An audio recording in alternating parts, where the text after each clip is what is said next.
everyone, I'm Sonic, Sonic2Extended, bringing you the latest on video games, TV news, and more. For today's review, we're going to be taking a look at Episode 9 of Season 2 of Transformers Robots in Disguise, Impounded.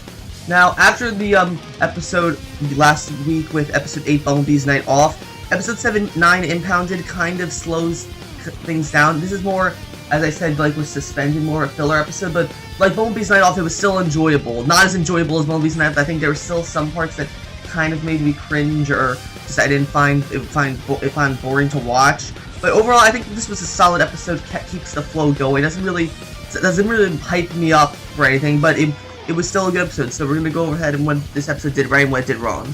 So this episode, similarly with last week's episode, Bumblebee's Nights Off, starts with Strongarm, Grimlock, and Bumblebee chasing after one Decepticon. Only shows up maybe like the first 2 or 3 minutes of the episode, and this time they're chasing down Silverhound,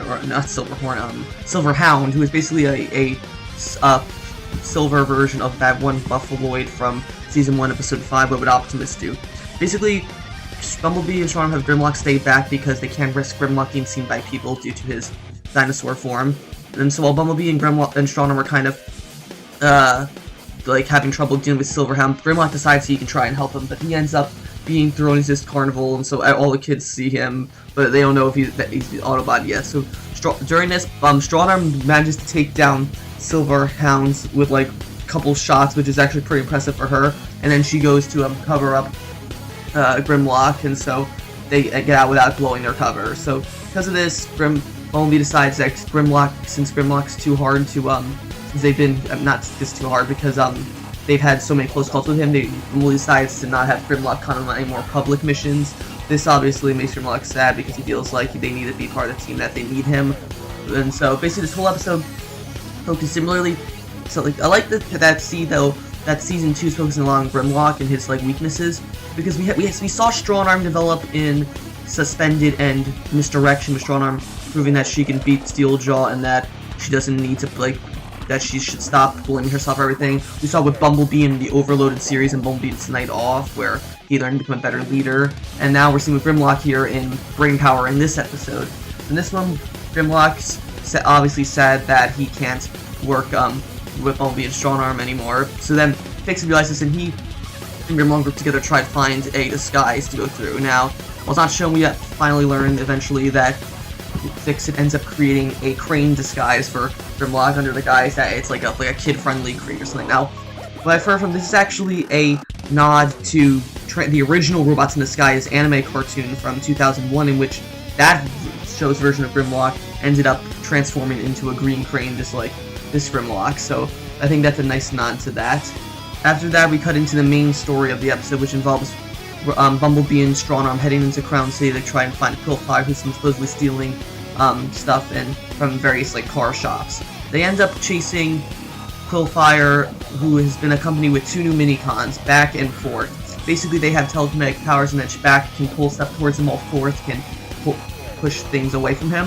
The funny thing is, it just made me, but Forth, his coloring, and the fact that he looks kind of like a hedgehog, I'm sorry, but Forth just screams like a Robo-Sonic to me. It might just be the Sonic fan in me, but to me, Forth looks a lot like Sonic. So anyway, after that, Bumblebee and Strongarm chase Quillfire back and forth on a highway. Quillfire ends up shooting a bunch of spikes into Bumblebee and Strongarm, temporarily rendering them unconscious. He's about to kill them, but then the cops come. Quillfire escapes with his electronic equipment, and then Bumblebee and Strongarm get thrown into an impound lot. They try to get out, but they can't move due to the fact that the cops put wheel locks on their wheels, so they can't drive away. And because of Quillfire's toxins, they can't transform for 24 hours, so they're stuck in vehicle mode. Grimlock wants to come and help them, obviously, but Bumblebee says that they can't risk it, so instead he has Denny and Russell come in. Now, for me, I feel like this is one of the funnier moments with Denny and Russell. Definitely reminds me back in well, we saw this a lot in Season 1 with Denny and Russell always finding ways to get the Autobots out of tough situations. So, like, this is probably the only time so far we've seen it in Season 2 so far, so I'm glad that we actually got to see some of that. It was a pretty funny scene. We got Russell, like, moving all over the place like James Bond or something. It was really funny. And while we're speaking about this scene, one thing I find really, I think a lot of Transformers Prime fanboys or fangirls, if you what any girls are watching this, will be kind of salty about.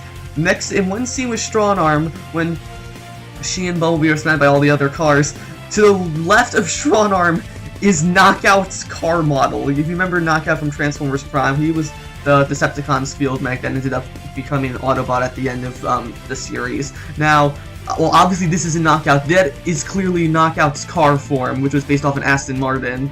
So, a lot of people were psyched when they first saw this, thinking that, oh, Knockout's finally going to be in Robots in Disguise, we're going to see what he's been up to since Transformers Prime, but nope, it's just a car that looks like Knockout. So, I feel, Transformers Prime fans, I feel your pain, but don't worry, we'll get through it. So, after some little, like, espionage stuff with Denny and Russell, they break Bumblebee and Strong Arm out, and they decide to head towards Cold Fire, but they're still stuck in their vehicle modes. So, meanwhile, Grimlock and Fix are still trying to figure out, so they're taking their crane disguise out for a test run to see if they can catch Cold Fire too.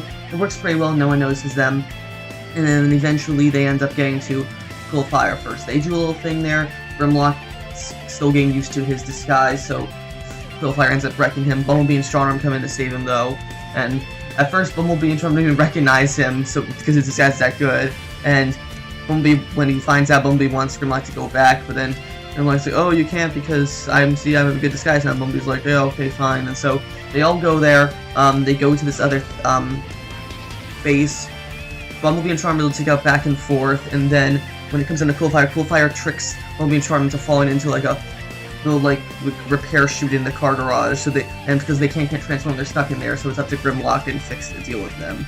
Now here I like to see that this episode gets a lot more we get to see a lot more Fix-It, because in Season 1, Fix-It we've seen prove is a badass. If we remember back from Season 1, Episode 19, The Champ, and Episode 20, The Trouble with Fix-It, that his security programs are really good, but we never got to see them used so far in Season 2, and so that, even though we see him fight a bit in this episode, we do see more of his, like, combat maneuvering side that we saw back in Season 1, Episode 4, More Than Meets the Eye. So I'm glad to see we got to see more Fix-It again. So eventually, in the end, Grimlock and Fix-It end up defeating Cold Fire. They bring them back, and then Grimlock ends up finding his new disguise as a kid crane or something like that. Now we're gonna go into the cons episode. So, well, you have the episode name called Impounded. This implies that an impound lot is gonna be a major point of this episode, but really, Bumblebee and Strong Arm only stay about 5 minutes at most in the impound lot, and then it's not even brought up at all the rest of it. I guess impounded could refer to the fact that your Bumblebee and Strong Arm are impounded in their vehicle forms for the entirety of the episode, but and I feel like this Grimlock episode, they should have done this later, because after we just got another Grimlock episode, episode 6 Brain Power, about 2 or 3 weeks ago, I feel we should have gotten another, maybe they should have done another Optimus episode here, and then maybe next week they should have done this episode. Otherwise than that, though, also, I feel like back and forth were kind of underused. They didn't really contribute much to the story. I mean, they had really cool powers, but I just wish Hasbro thought of a way to use them more efficiently. So, anyway, that's pretty much it. And so that was my review of Transformers Robots in Disguise Season 2, Episode 9, Impounded. If I had to rate this episode, I would give it an 8 out of 10. It was another solid filler episode, not as good as Bumblebee's Night Off, but definitely a good episode in its own. Right, back and forth were kind of underused in my opinion, and the whole Impounded plot line was kind of too short to be titled that. Anyways, that's it for this review. I'll be back next week with Episode 10, Portals. If you like this review, be sure to leave a like, comment, subscribe, and I will see you guys later.